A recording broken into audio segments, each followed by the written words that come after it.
Hello everybody, welcome back to my channel. I am Federica and I am a fourth year medical student at UniCamillus in Italy.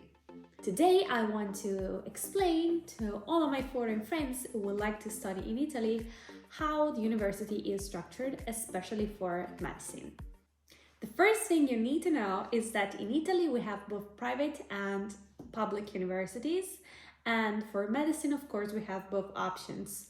So you can either choose to take a test to enter and enroll in a public school, or you can try to do the test for the private university. What are the differences between those two? First of all, the price, because for public universities, generally the price is, I won't say low, because of course it depends on your income and on your family's income, but generally it never exceeds 10,000 euros. And I'm saying this because if you're a foreign student, there are some differences between the fact that you are an EU student or non-EU student. So you need to go to the website of the university you're interested into and check, for example, for fees. Generally, in Italy, we have the possibility to detract from the total amount of the annual fees a little percentage based on our family income, and that thing is called ISEE or ISEU, which U stands for university. And if you are an EU student, so if you live inside Europe, I think that you can try to access that. And if you need infos, you should check on universitali.it, which is the website that you have to go to if you want to not enroll to university, but to try for the admission test, especially for medicine, actually just for medicine, this one. But if you're here and you're not wondering or you're not planning to do medicine, you can also check University too, because there are also others information for students interested in other subjects, so you should better try that. For what concerns private university, instead, they actually exceeds 10k per year, just because they are all around 20k per year. They can actually vary from 18k or 21k, but the general amount is that.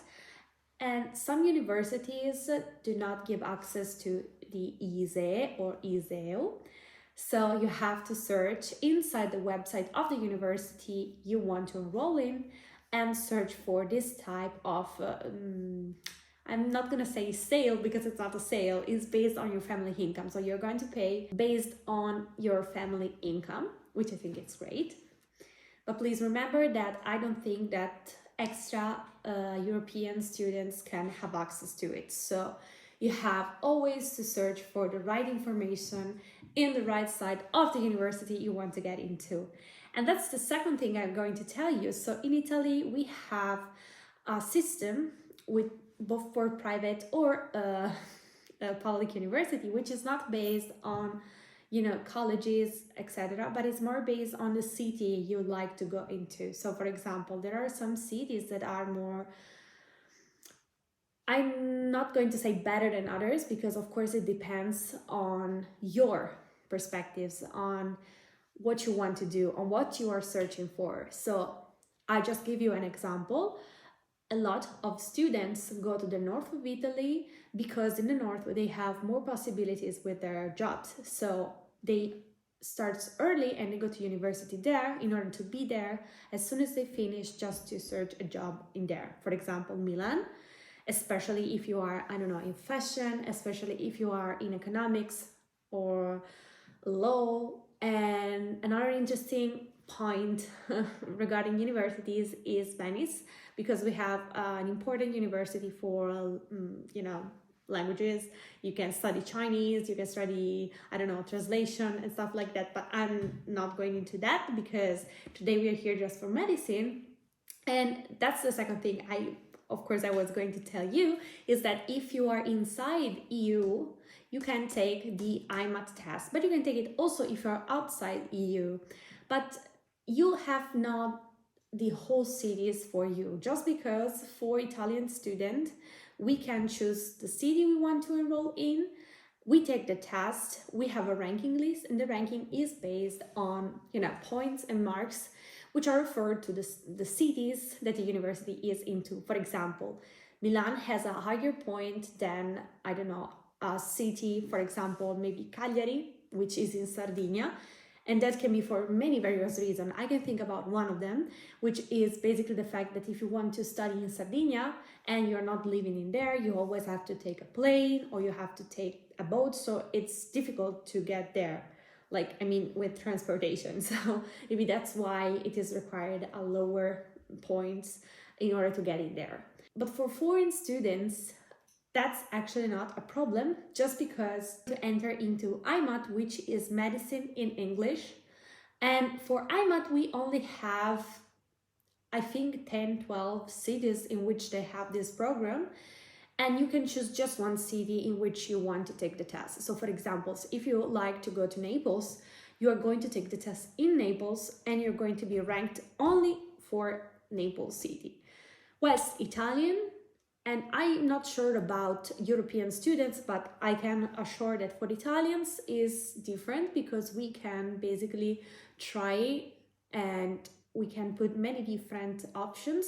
Also for IMAT we have just 10 or 12, but if our mark it's not that great to enter in our first choice, we can actually enroll in our second, third, or fourth, or even our last choice if they have available places.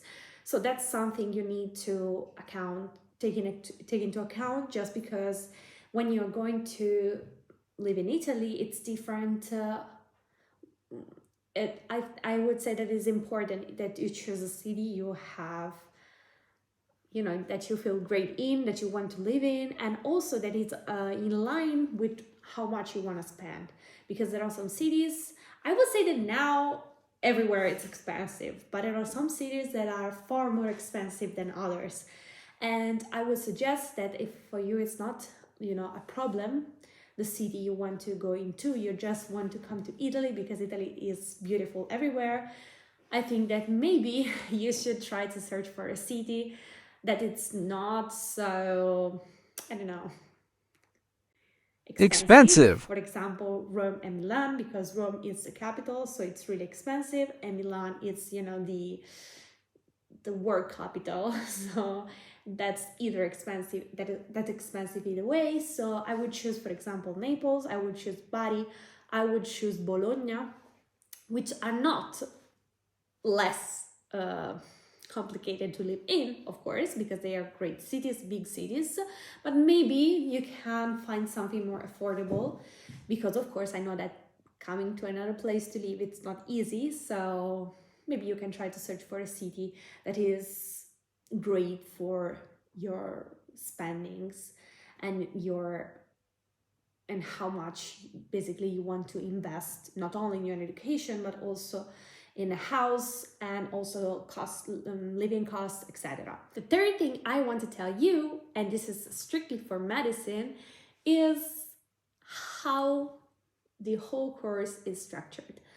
So for us, medicine and surgery is 6 years. So generally we graduate high school, we take a test, and if we are ranked high in the list, we can enroll to university. We start and we have 6 years.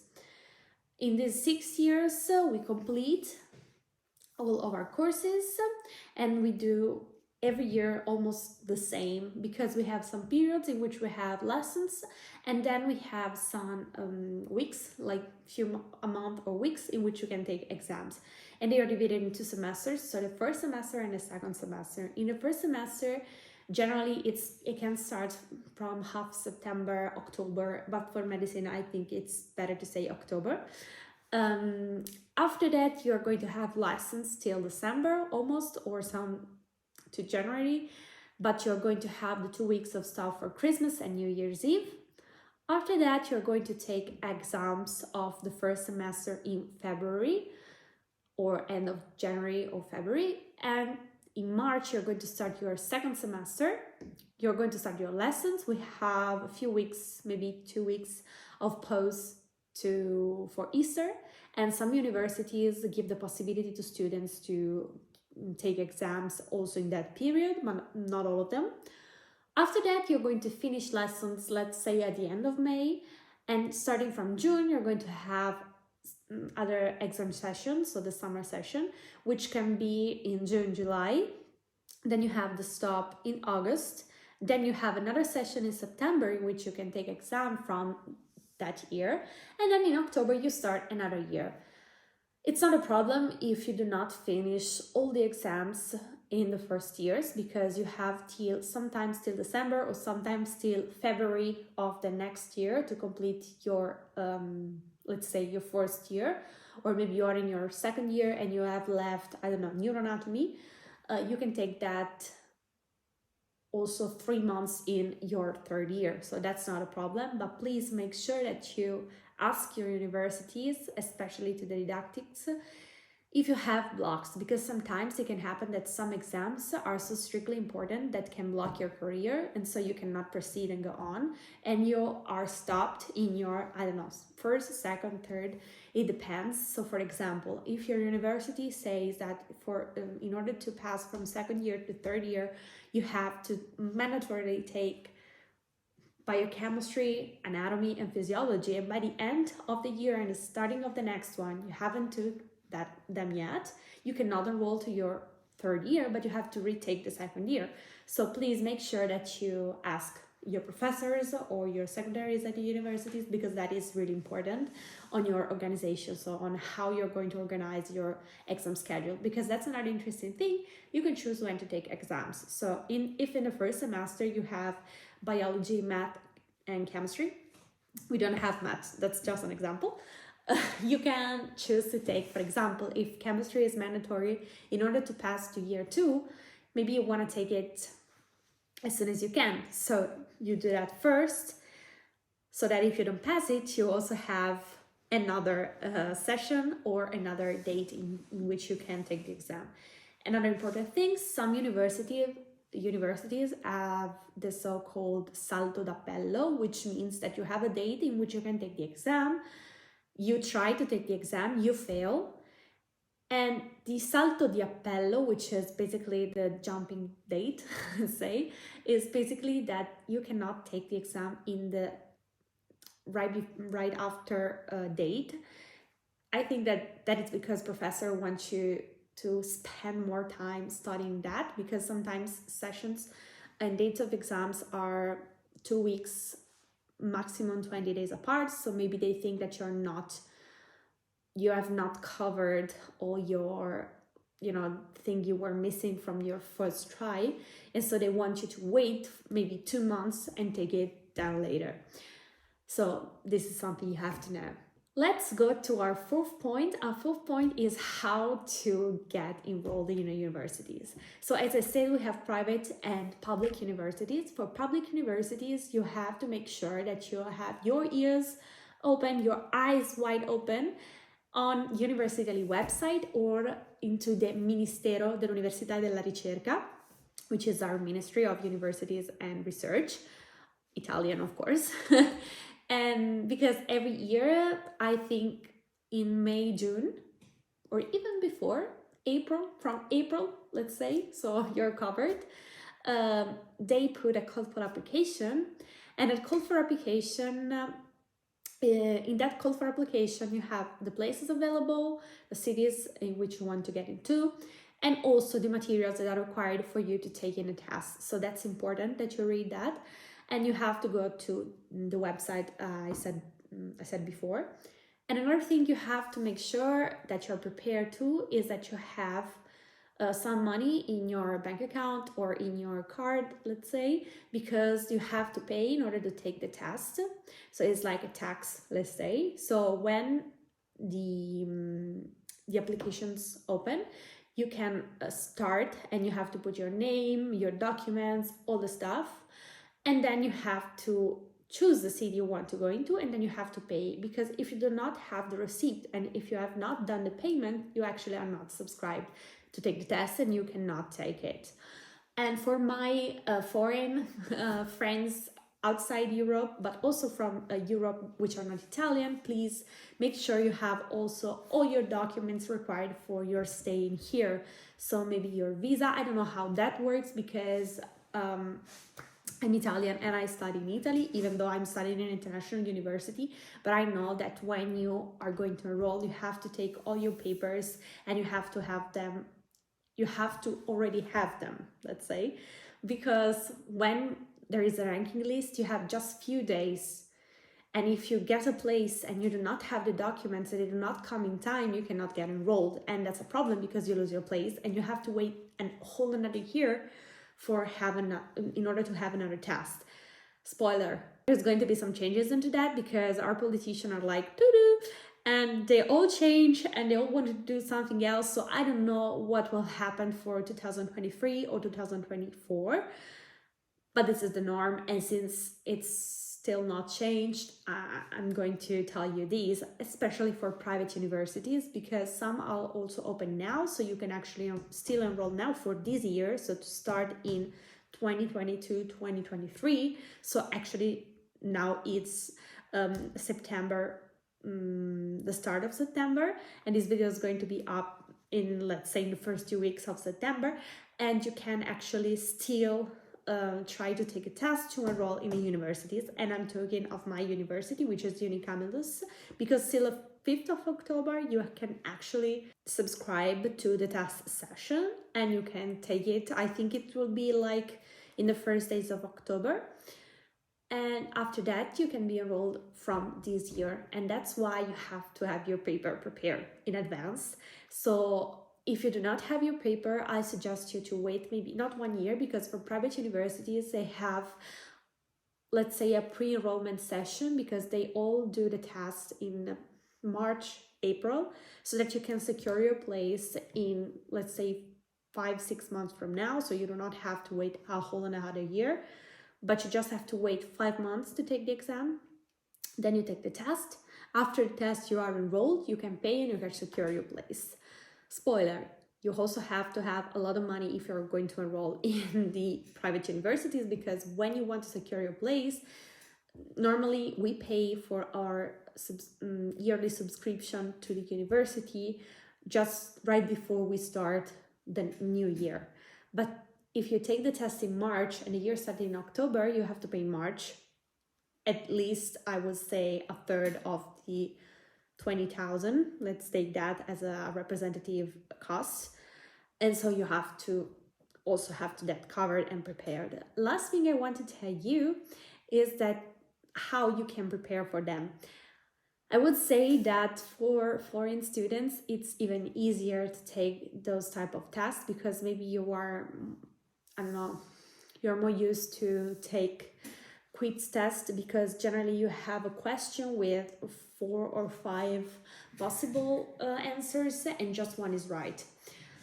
In Italy, we are not so great with them, because even when we are in high school, we are used to do, I don't know, for Italian, we write a lot, or for math, we just take exercises. We never, ever like do quizzes, maybe just in this past 2 years with COVID, which we were online, but we are not so great with them. So maybe for you, it's easier. But I suggest you to search for what's on Italian test, what's on IMAT, and you're going to find a lot of informations on internet, and actually on University of Italy, which is the site I told you before, in which you have to subscribe in order to take the public test. So for the IMAT, you can also find past papers, so you can try and do them. For what concerns the, how much I need in order to enter that, it depends, because the point you make alone do not determine if you enter or not. You have to put it in with all the other students that are trying to enter, because if a test is really easy, let's say generally we have 90 points, but let's say for easy talking that you have to take 10 points, it's the maximum you can take in a test. And for you, the test was easy, you took 9 points. But generally, if you feel the test is easy, that is easy for everyone. So the mark you need to achieve is going to be higher respecting on a difficult test in which maybe you take 3 out of 10 and maybe you can enter. So maybe in 2022 you can enter with, let's say, 60 points out of 90, and in another year you can enter with 35 points out of 90s. What I'm going to tell you is that if you try to test yourself with past papers and you can make at least 40 points, I think you can be sure that you can enter in some places. But that's not like a reassurance, like you have to try and take the best you can. So that's my recommendation.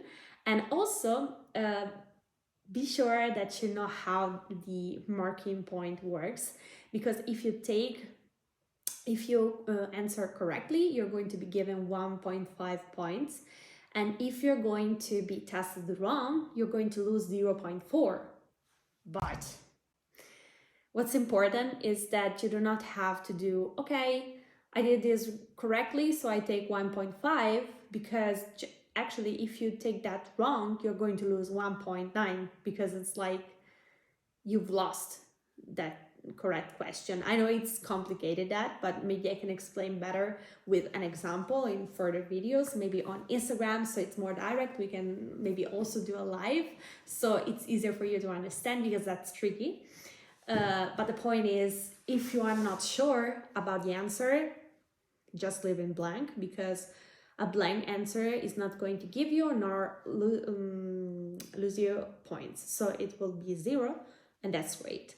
So I think it's all for now, and I think I've talked quite a lot, and I hope this was helpful. And as I always tell you, please, I'm not so great in English, so if I made errors, if I made mistakes, please correct me down below, so give me a comment. And also, if you want some more information about how university works, not only for medicine, but of course now here I specialize in medicine just because I study it. Spoiler, I've also studied and I have a degree in philosophy, so maybe I can also be helpful on that. But I just want to tell you that I'm so happy to be back, because yes, I've stopped for quite a lot on YouTube, but now I'm back. So please give me some love, give me some likes, subscribe to my channel, and also to my Instagram. Why not? Because we have to be friends. And so let's say that we will see each other on our next video. Bye!